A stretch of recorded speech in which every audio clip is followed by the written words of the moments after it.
se duke patur parasysh potencialin jashtëzakonisht të lartë të Shqipërisë. Shqipëria ka një nga biodiversitetet më mahnitse.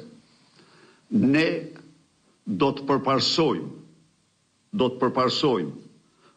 në fushën e bujqësisë dhe të bimëve 3 fusha: ullirin, arrort dhe bimë medicinale një lloj si ato.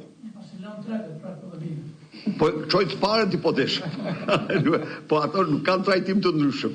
Jo, nuk kanë trajtim të ndryshëm, se ato trajtohen për hektar, kanë trajtim jo të pak, por ato që në sukses, sepse e nisë me ullirin ishin 4.2 milion, ulli sot janë 12 milion.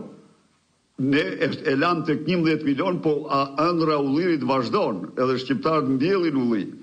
E nisë me arrort, dhe ne do vazhdojmë me arrort në mënyrën më të fuqishme, sepse Shqipëria nuk është vetëm fush, Shqipëria është më shumë, është shpatë dhe kodra.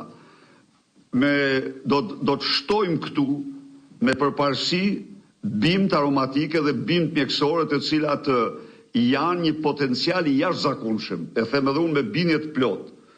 Ndaj dhe të falënderoj të gjitha. Ne çështjen e TVSH-s e zgjidhëm, se ajo lloj TVSH-je, se kujt shkojnë mendjet që të ndërshkoj fermerët, unë nuk e mora vesh domosdoshmë se si ishte ajo, si mund të bëhej në atë mënyrë ato. Po këta flasin me xhepin, shkojnë, ju japin para dhe bëjnë atë që u thonë ato. Kjo merr fund dhe do ketë një situatë të transformuar për bimët aromatike, bimët medicinale.